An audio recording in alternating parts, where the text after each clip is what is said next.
Hello friends, शिक्षा की समझ चैनल में आपका स्वागत है। मैं हूं खुशबू और आज हम पढ़ने वाले हैं सोशलाइजेशन अर्थात समाजीकरण।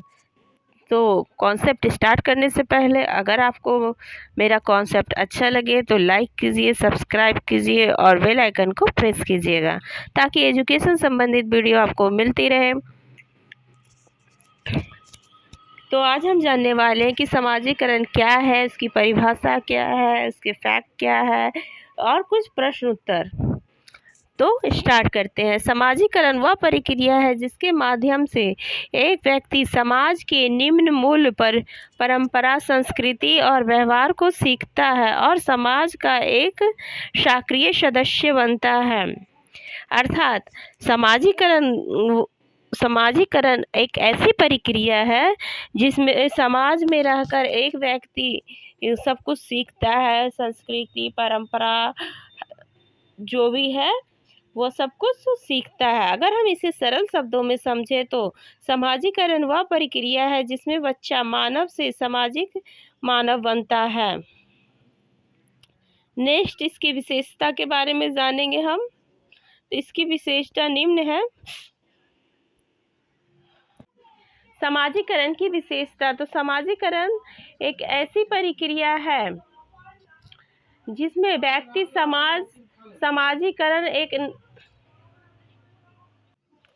समाजीकरण की प्रक्रिया, तो समाजीकरण एक निरंतर सीखने की प्रक्रिया है जिसमें व्यक्ति व्यवहार, भाषा, आदतें और समाजीकरण के नियम सीखता है। अर्थात व्यक्ति जो है समाज में रहकर वह कैसा व्यवहार करता है, वह कैसी भाषा बोलती है, उसकी रहन सहन कैसे है, वह कैसे कपड़े पहनता है, उसकी चाल ढंग कैसा है, यह सब कुछ वह समाज में रहकर ही सीखता है। अगर किसी व्यक्ति को हम अलग थलग रखे और बस वही एक व्यक्ति रहे और वहाँ समाज अगल बगल कोई ना हो तो हम पाएंगे कि वह व्यक्ति बिल्कुल अलग है अदर समाज के अलावा। तो समाजीकरण एक सीखने की प्रक्रिया है। लोग एक दूसरे को देख के इंटरेक्ट करके सीखते हैं। भाषा, आदत जो भी है वह सब कुछ जो है समाज के नियम, ये सब कुछ वो लोग सीखते हैं। अर्थात जो कुछ भी वह सीखता है यह सब कुछ समाज से ही सीखता है। सेकेंड है जीवन भर चलने वाली प्रक्रिया अर्थात लाइफ लॉन्ग प्रोसेस। यह केवल बचपन तक सीमित नहीं रहती बल्कि जन्म से लेकर मृत्यु तक चलते। अर्थात बच्चा जब जन्म लेता है तब से ही यह शुरू हो जाती है और जब तक उसकी मृत्यु ना हो जाए या तब तक चलते रहता है। अर्थात जन्म से लेके मृत्यु तक चलती है। यह एक ऐसी प्रक्रिया है, यह लाइफ लॉन्ग चलने वाली प्रक्रिया है। लोग समाज में रहते हैं, एक दूसरे के साथ बातचीत करते, एक दूसरे के रहन सहन देखते सीखते हैं और यह जीवन पर्यंत चलता है। तीसरा है सांस्कृतिक हस्तांतरण अर्थात जिस समाज में आप रहते हैं वहाँ की रीति रिवाज, परंपरा और मूल्य एक पीढ़ी से दूसरी पीढ़ी तक चलता है। अर्थात कि अगर आप जिस समाज में रहते हैं उस समाज के रहन सहन, तौर तरीके, यह सब कुछ सीखते हैं। जैसे अगर आप साउथ इंडिया से नॉर्थ इंडिया जाए तो हम देखते हैं कि साउथ इंडिया का रहन सहन, चाल चलन ये सब अलग है, परंतु नॉर्थ इंडिया का अलग है। तो हम जिस समाज में रहते हैं उसी की रीति रिवाज, परंपरा को अपनाते हैं। सामाजिक अनुकूल अर्थात सोशल एडजस्टमेंट। व्यक्ति समाज के अनुसार खुद को ढालता है और सामंजस्य स्थापित करता है। कोई भी व्यक्ति जो है वह खुद को समाज के अनुसार ढालता है, उसी से सीखता है, उसी से समझता है।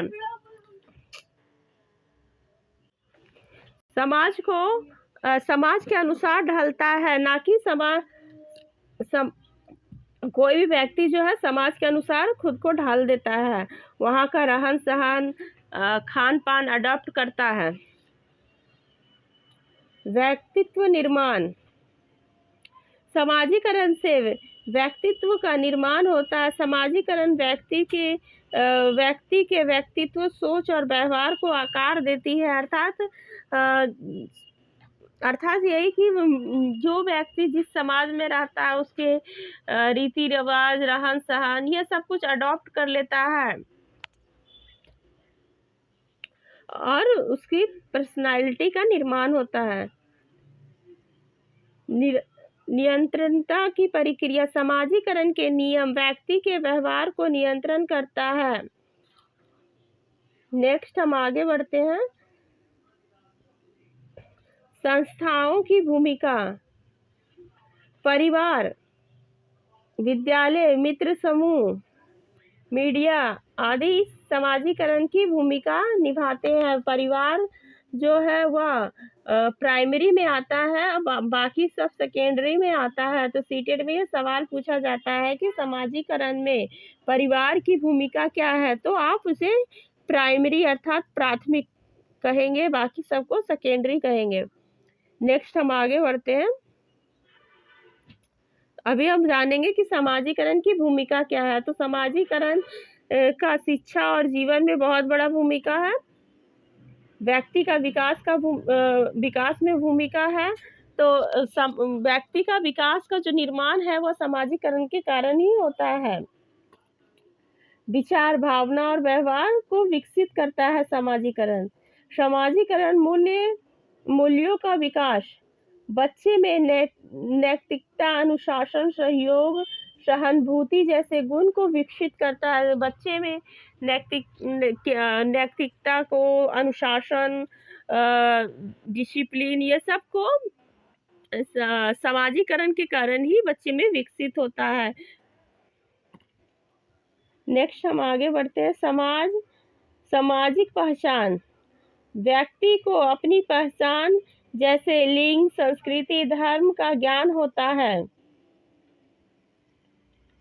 सामाजिक निरंतरता, समाजीकरण व्यक्ति को समाज के नियमों का पालन करना सिखाता है। समाजीकरण जो है वह व्यक्ति को उसके नियम कानून को पालन करने का सिखाता है।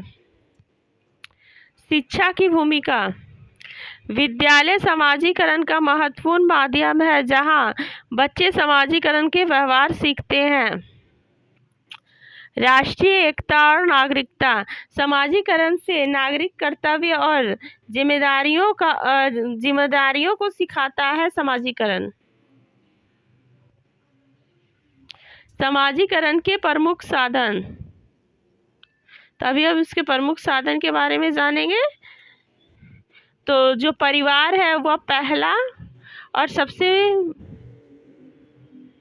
महत्वपूर्ण माध्य है समाजीकरण का। इसे प्राथमिक या प्राइमरी भी कहते हैं, प्राथमिक या प्राइमरी भी कहते हैं।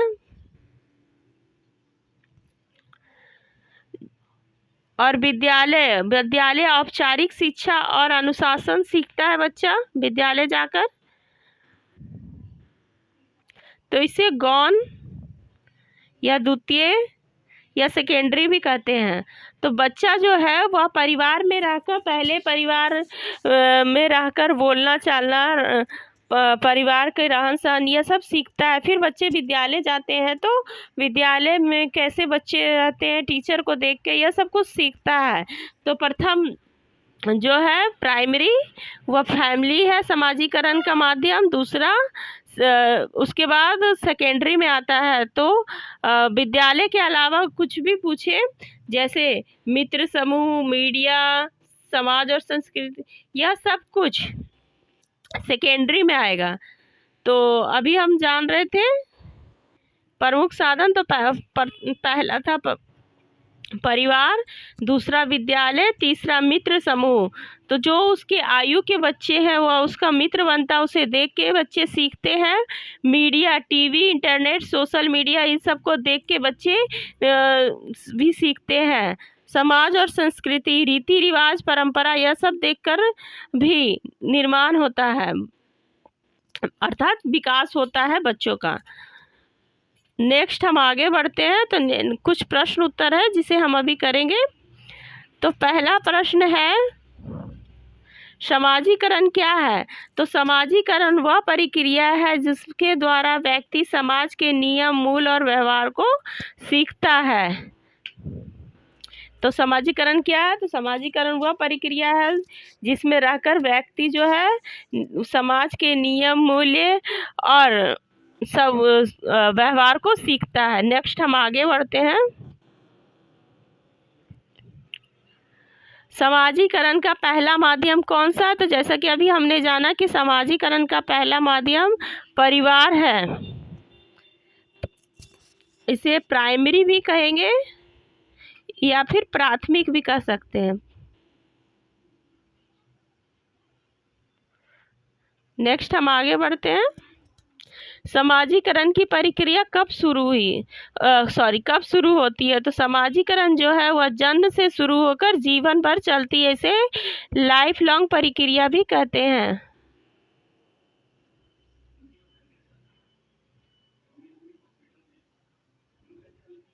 लाइफ लॉन्ग प्रक्रिया भी कहते हैं।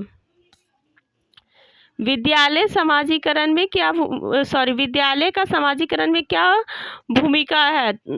तो विद्यालय जो है बच्चों में अनुशासन, सहयोग, समाज के नियम सिखाता है और विद्यालय सेकेंडरी अर्थात गौण है।